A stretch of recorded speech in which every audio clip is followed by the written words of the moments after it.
Eso se trata esta conferencia. Bienvenido, doctor. Buenas noches, muchas gracias nuevamente al comité organizador, al doctor Marroquín y a los residentes del Hospital de San Marcos por su excelente organización y hospitalidad en este congreso.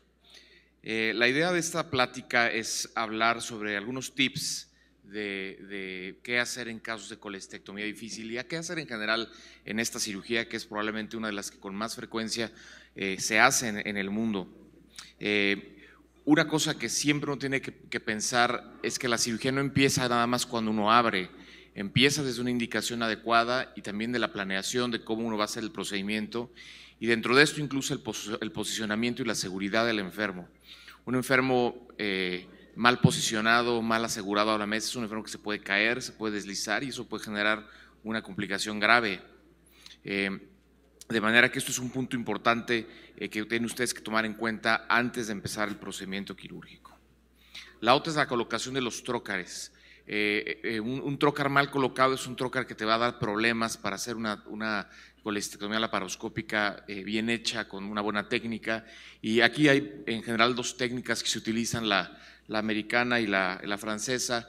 A mí me gusta la francesa, donde se pone el trócar, el epigástrico un poco más abajo, y te sirve sobre todo cuando piensas que pudieras tener que hacer alguna sutura en la vía biliar, como una exploración de vía biliar, y si no, la tipo americana, que es bastante cómoda. Una de las cosas importantes de los trócares es cómo se colocan, y aquí es muy importante no biselar los trócares antes de entrar a la fascia, porque si no uno genera un punto de torque donde el trócar va a estar, uno va a entrar en una zona y el trócar en realidad está entrando en una zona más adelante, y eso te va a limitar el movimiento de las pinzas. Esto es particular cuidado en pacientes con obesidad, donde uno puede pensar que por la pared abdominal, en la piel es una pared abdominal muy grande, pero en realidad la cavidad es mucho más pequeña, y entonces los trócares pueden quedar demasiado cerca dentro de la cavidad abdominal o que pueden quedar biselados. Como decía el doctor Porras, la visión crítica no siempre se puede lograr, pero creo que es un punto importante a entender y que sirve como una forma de punto de seguridad para saber en qué casos uno debe de completar una colestectomía total o hay que hacer algunas otras estrategias para sacar el caso adelante. Esto es una foto anterior y posterior posterior y anterior de la visión crítica, donde se observa únicamente dos estructuras yendo a la vesícula, que es el conducto y la arteria cística, la disección del tercio proximal de la placa cística y la disección adecuada del triángulo hepatocístico. Esta es una técnica de identificación descrita por el doctor Strasberg, donde no es en realidad una técnica de disección, sino es una forma de identificar que uno está identificando adecuadamente las estructuras del triángulo hepatocístico, y que antes de clipar o cortar uno está viendo el conducto cístico y la arteria cística. Por supuesto, esto no siempre se puede lograr, y a veces se confunde, y hay cirujanos que creen que el hacer únicamente dos ventanitas y ver dos cosas que van a la vesícula, eso ya es una visión crítica, y no. A veces uno puede tener un conducto derecho posterior que regrese y que uno no lo va a detectar a menos que uno haga una disección del tercio proximal de la placa cística, que es uno de los componentes que más se olvida realizar en la visión crítica. Lo que queremos evitar es esto, es el perdernos y pensar que un conducto cístico en realidad es un conducto biliar común, un colédoco fusionado por la inflamación, y que entonces al pensar que uno está ligado a un conducto cístico está uno ligado a la vía biliar común. Y esto sucede en casos de mucha inflamación, donde hay fusión grave de estas estructuras, y ahí es donde el saber cuando no se puede lograr una visión crítica es el momento de pensar en otras estrategias a realizar en la cirugía de vesícula. El concepto de la placa cística es simplemente una continuación de la placa iliar, y de esto un tejido que recubre a las estructuras grisonianas. Es un tejido laxo, no sangra, y que usualmente es donde se implanta la vesícula. Y si aquí nosotros siguiéramos abriendo la placa cística, entraríamos al pedículo derecho anterior, y si uno abriera aquí el parénquima, uno despegaría la placa iliar, y que es el recubrimiento del conducto hepático izquierdo. Entonces, la visión crítica en realidad es un concepto que no está tan bien entendido. Este es un estudio interesante del doctor Adnan Al-Seidi, donde ellos revisaron 160 videos de YouTube y vieron cuántos de estos lograban una visión crítica con más de 5 puntos. Y al revisar los videos vieron que la verdad es que la mayor parte no logran este score. Solo un video logró un score de 5. La mayor parte de los videos tenían scores de 2, 3. Y si ustedes ven, en realidad no hay una correlación con el score con la cantidad de vistas, de likes o de suscriptores a los canales. Y tampoco mucha diferencia si los videos provenían de Latinoamérica o de Norteamérica. Entonces, esto es una cosa importante porque muchos de ustedes ahora aprenden a través de las redes sociales, lo cual no es necesariamente malo, pero sí uno tiene que saber que no todo lo que está en YouTube y no todo lo que está en Internet es cierto y está bien hecho. Nosotros revisamos algo parecido con 43 videos y vimos que solo 4.7 eran difíciles, o sea, la mayor parte eran vesículas sencillas, solo 4.7 eran difíciles de acuerdo a la clasificación de Parkland, y la visión crítica se lograba solo en 35% de los videos, donde el componente que menos se lograba era la disección de la placa cística. Este es un concepto que creo que es muy importante y quizás la parte más relevante de la plática, y es reconocer que es necesario sistematizar las decisiones cuando uno se enfrenta con una colestectomía difícil. Esta es una propuesta del doctor Shiva Jayaraman de la Universidad de Toronto, donde de hecho está publicada en un artículo sobre un proyecto que él tiene para ayudar a recuperarse a un cirujano que ha pasado por una lesión de bebé biliar, porque bueno, obviamente después del paciente el que más sufre es también el cirujano, ¿no? Es una complicación que nadie quiere tener, y él tiene un programa de coaching para los cirujanos que han tenido esta complicación y para volver otra vez a operar con seguridad y que esto es una complicación que no les vuelva a pasar. Pero entonces, en el contexto de este artículo está esta propuesta de sistematización en la toma de decisiones en una vesícula difícil. Y lo que él empieza es en definir las marcas anatómicas. Hay que ver bien, hay que exponer bien la vesícula, exponer bien el triángulo hepatocístico, ver muy bien esta línea de seguridad que va de la base del segmento 4 al Rubier, y estar seguros que uno está disecando hacia arriba de esta línea. Esa línea de seguridad es un punto muy importante. El segundo punto es ver si uno está teniendo una buena exposición o si no es necesario descomprimir la vesícula, porque a veces está tan distendida que uno está batallando y no se puede uno exponer bien. Y también la superdistensión de la vesícula puede empujar las piedras hacia el hilo de la vesícula y que eso te dificulte poder disecar bien el triángulo hepatocístico. Entonces, otro punto que hay que preguntarnos en esta sistematización. Y dentro de ese punto es de identificar si este triángulo hepatocístico es hostil o no es, o sea, si uno puede lograr la visión crítica o no puede lograr la visión crítica. El segundo punto es, si se puede lograr la visión crítica, pues identificar los 3 componentes, la disección del tercio de la placa cística, que esté limpia las estructuras del triángulo hepatocístico y se vean solo 2 estructuras lleno la vesícula. El cuarto punto de esta sistematización es los clips. Usar únicamente clips de 6 milímetros, y si uno tiene que usar más de 6 clips, pues preguntarnos cuál es la razón por la cual necesitamos utilizar tantos clips. Si a lo mejor el paciente tenía pancreatitis o tenía coledocolitiasis, quizá valdría la pena, antes de disparar los clips, hacer una colangiografía transoperatoria y con esto identificar que efectivamente esto sea el conducto cístico y no vaya a ser el conducto biliar común. Otro punto importante para identificar la placa cística, perdón, la visión crítica de seguridad, es que en ocasiones uno puede tener piedras dentro de la vesícula, y a veces puede servir como una estrategia de visión adecuada para la visión crítica, de abrir la vesícula, sacar las piedras, y con esto ver si al sacar las piedras se puede exponer mejor el triángulo hepatocístico. Y si no, uno puede intentar disecar la vesícula en una estrategia en la que se hace una disección dirigida hacia el fondo de la vesícula para tratar de que la vesícula únicamente quede adherida a través del conducto cístico.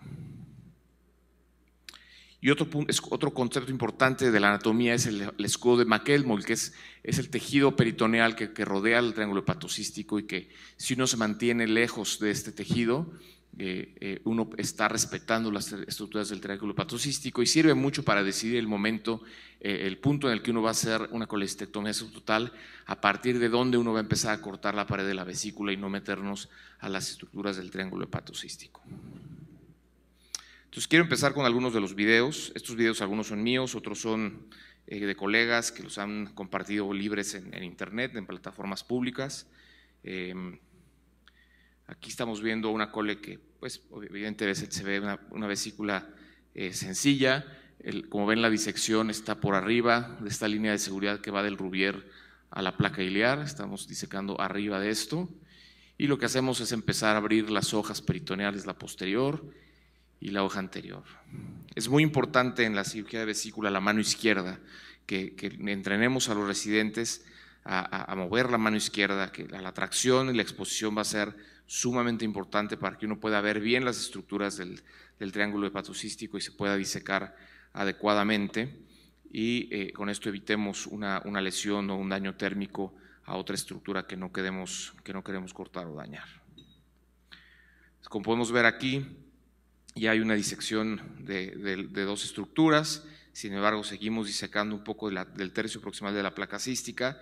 Otro punto técnico importante es el enseñarles a los residentes que uno puede tomar la vesícula de una parte más posterior y medial, de manera que esto permita rotar el eje de la vesícula y con eso uno pueda ver bien la placa cística.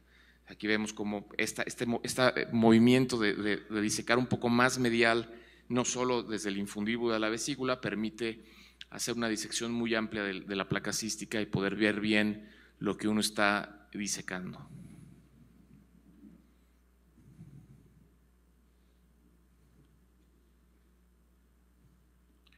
Otro punto de marca importante es el ganglio cístico, que usualmente se encuentra entre la arteria y el conducto cístico y también permite pues identificar bien estas estructuras. Entonces ahí se ve el ganglio cístico y como ven, bueno, ahí claramente se ven únicamente dos estructuras y ya hay una disección amplia de la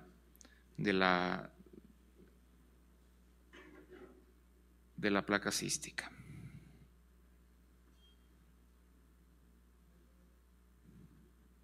Igual poner solo los clips que son necesarios, en este caso 2 proximales, 1 distal, en la arteria 1 distal, 1 proximal y nada más. Y si uno cree que necesitará más clips o clips más de 6 milímetros, pues pensar si no valdría la pena mejor hacer una colangiografía transoperatoria.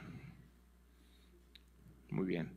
Otra de las cosas que uno puede enfrentarse en una cirugía de vesícula es sangrado intraoperatorio.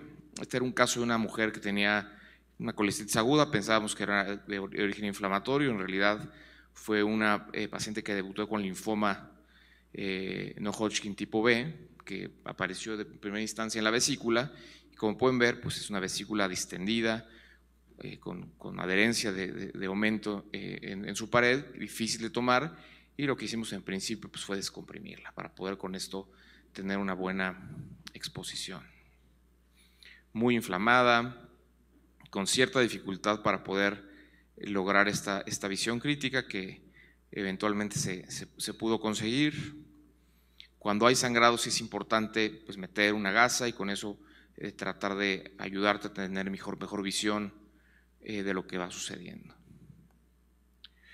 Lo que quiero enseñarles es, ya una vez que conseguimos la visión crítica, en realidad el sangrado en el que nos vimos involucrados aquí fue al quitar la vesícula del lecho. Estaba tan inflamada hacia el lecho vesicular que en algún momento nos metimos más allá de la placa cística y entramos al parénquima hepático. Si ven, es un sangrado, vean la forma del latido, es muy interesante. Este es un sangrado de baja presión y por la localización que es en el tercio distal de la placa cística, es muy probable que sea un sangrado de la vena suprahepática, de alguna rama de la vena suprahepática media.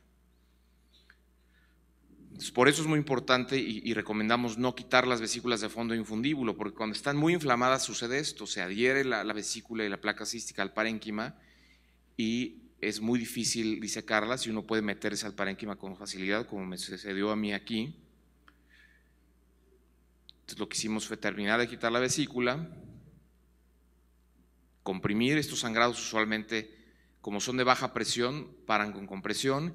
Y aquí hay dos cosas que uno puede hacer. Una es poner un hemostático, como lo hicimos en este caso, o dar un punto transfictivo de Prolene 4 ceros en la zona donde existe el sangrado. Usualmente son vasos muy pequeños, superficiales, y con un punto transfictivo fácilmente uno puede cohibir el sangrado. Este es un hemostático llamado Hemopatch, que sirve muy bien para este tipo de sangrados de baja presión. Lo usamos mucho en cirugía de hígado. Con esto puede uno prácticamente hacer hemostasia de una vena suprahepática principal, y usualmente, si el anestesiólogo tiene una buena presión venosa, va a ayudar a cohibir el sangrado.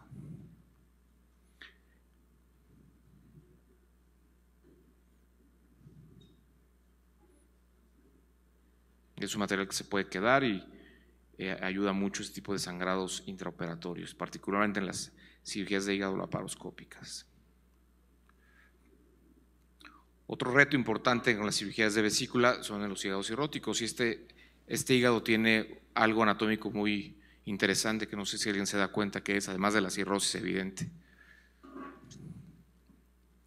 No sé si alguien quiere participar y decirme qué tiene este paciente. Tiene un complejo de atrofia e hipertrofia. Tiene hipertrofia del hígado izquierdo y atrofia del hígado derecho, de manera que todo el hígado está rotado hacia la derecha y hacia atrás, y eso lo hace técnicamente más difícil porque el hilo está rotado. Este es uno de los casos donde la única manera de tener una buena exposición era tener un puerto extra, que fue lo que hicimos, meter un puerto extra izquierdo para con eso poder levantar bien el lóbulo izquierdo, que nos estorbaba mucho, y lo que hicimos fue una colestectomía top around, que es disecar hacia el fondo del infundíbulo, hacia arriba y hacia la izquierda, y de manera que al final solo quede conectado con el conducto y la arteria cística, siempre viendo bien la placa cística. Este es otro ejemplo de una colestectomía subtotal que vale la pena verlo que se ve muy bien el escudo de McElmoy. Esto igual era una vesícula que no estábamos logrando tener una adecuada visión crítica. Decidimos abrir la vesícula, y este es el escudo de McElmoy. Claramente aquí se ve muy bien esta estructura que es peritoneo inflamado y que rodea las estructuras del triángulo hepatocístico. Entonces, si uno hace el corte de la colestectomía subtotal más o menos 1 centímetro, 2 centímetros arriba de esto, uno va a estar en una posición de seguridad, y con eso no nos metemos al triángulo hepatocístico y evitamos una lesión de vía biliar.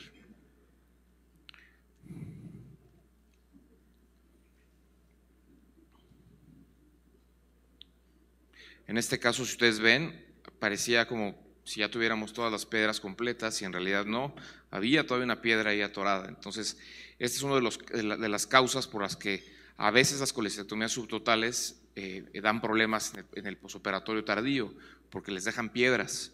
Entonces, si yo me hubiera quedado hasta ahí y le hubiera dejado un drenaje y bye, esta paciente hubiera regresado probablemente con un cuadro de colecistitis del remanente vesicular.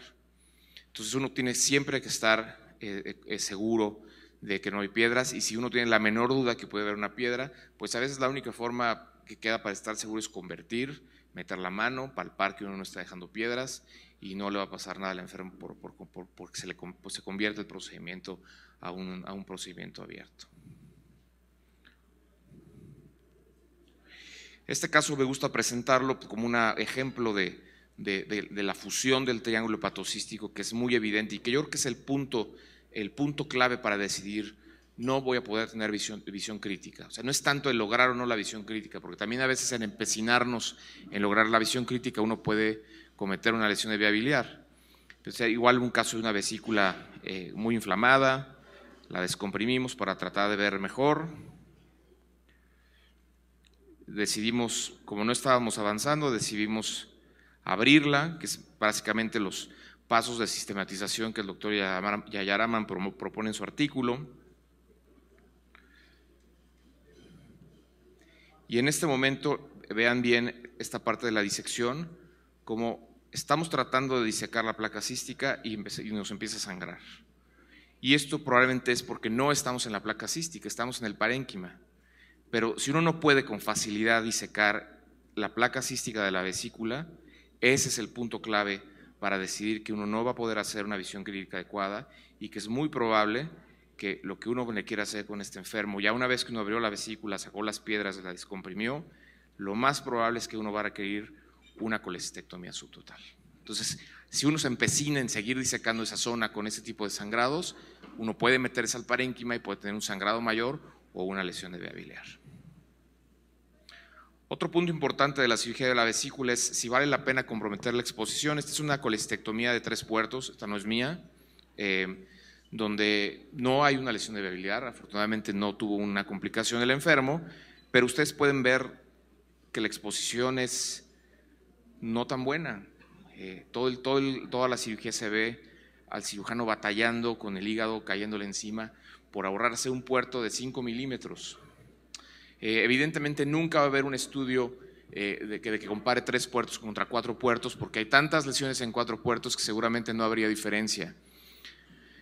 Pero si ustedes le preguntaran a los enfermos si prefieren una incisión extra de 5 milímetros o tener una mala exposición que pueda ponerlos en riesgo de una lesión de vía biliar y que acaben con cirrosis y que requieran trasplante, pues entonces en ese momento es probable que el enfermo prefiera una incisión pequeñita que le ayude a tener un procedimiento más seguro. Pero creo que el video habla por sí mismo, es poner al paciente en un riesgo que es total y absolutamente innecesario por un beneficio que también es nulo, ¿no? Evitar una incisión de 5 milímetros. Ya para terminar quiero presentarles este video que es una verdadera tragedia y que demuestra lo importante que es pues tener una supervisión adecuada de la gente que estamos entrenando. No sé detalles del caso, es un caso que una cirujana muy famosa en Twitter subió, pero es una evidencia clara de que uno puede en la cirugía hacer cosas muy mal, a lo mejor no intencionadamente, y que es muy importante por eso que exista supervisión y que nos tomemos muy en serio el entrenamiento, ¿no? Ahí pues parece que está disecando la vesícula, pero no está disecando la vesícula, está disecando el estómago.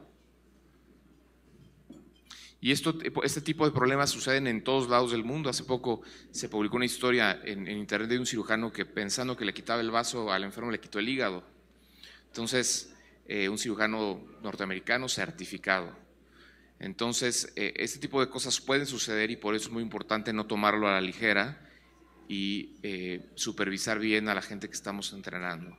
Y también por eso es muy importante tener buenos ayudantes. Si uno tiene un ayudante en que uno confía y que tiene la confianza de decirte, oye maestro, estás haciendo algo muy mal, pues eso te va a evitar un problema grave en un procedimiento. Aquí vean cómo sigue disecando la mucosa gástrica y no se ha dado cuenta y nadie le dice. Esta es otra tragedia. Este es un video de una paciente que reparó el doctor Adolfo Cuendis en México. La lesión obviamente no es de él, pero vean cómo el cirujano ve algo tubular, le pone un nudo y lo corta. Así que cero visión crítica, cero intento de visión crítica, ninguno de estos pasos de sistematización que les platiqué, y empieza a quemar y a cortar con toda impunidad, ¿no? Eso que será yo creo que un sangrado arterial, ¿no? Entonces, clips a ciegas, quién sabe que estaban clipando, y sigue, ¿no? Cortando con toda impunidad. Entonces sí hay lesiones de vía biliar que evidentemente son por problemas anatómicos o errores de mala identificación, pero también hay casos de clara negligencia, ¿no? De no saber las cosas más básicas y más sencillas de lo que tiene que hacer un cirujano en un procedimiento de vesícula. Ahí hay otro sangrado y vean cómo ya está prácticamente a punto de quitar la vesícula en el tercio distal de la placa cística, y ahí yo creo que se mete a una vena suprahepática. Entonces, las lesiones de vía biliar pues son un evento raro y muchas veces la justificación de los cirujanos que no les gusta hacer esta visión crítica o la sistematización para decir una cole subtotal es que siempre han hecho así y nunca les ha pasado nada, pero pues igual uno puede manejar y no usar cinturón de seguridad, y a lo mejor uno nunca le pasa nada si maneja muy bien, pero si en algún momento a uno le ocurre un accidente, uno tiene 3 veces más riesgo de morir en un accidente automovilístico si uno no trae el cinturón que si uno sí lo trae.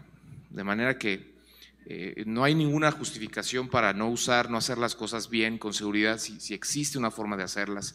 Esto nos sucedió en México, ahora en el temblor. La Torre Latinoamericana se construyó a finales de los años 50 y ha pasado por 3 grandes temblores en la Ciudad de México y nunca ha tenido ni un solo rasguño. Y este edificio que es construido en el 2016 y prácticamente acabó destruido en el temblor de 2017. Entonces, si uno tiene formas de hacer las cosas bien, de forma segura, no hay razón para no hacerlo.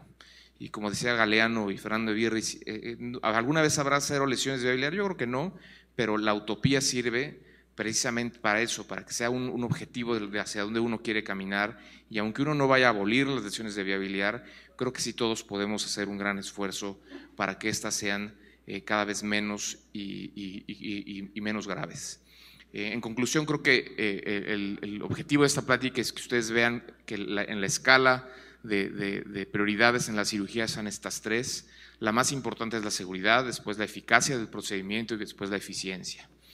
Hay que sistematizar nuestra toma de decisiones, no empezar la vesícula y abrirla o empezar ya a decidir una subtotal. Hay toda una serie de pasos descritos muy claros que podemos seguir para tomar estas decisiones, detectar al potencial paciente con cole difícil, que usualmente es un hombre con vía biliar dilatada, coledocolitiasis, que tiene marcadores de inflamación elevados y que tiene a lo mejor ya episodios previos de dolor que han sido enfriados con antibióticos y analgésicos.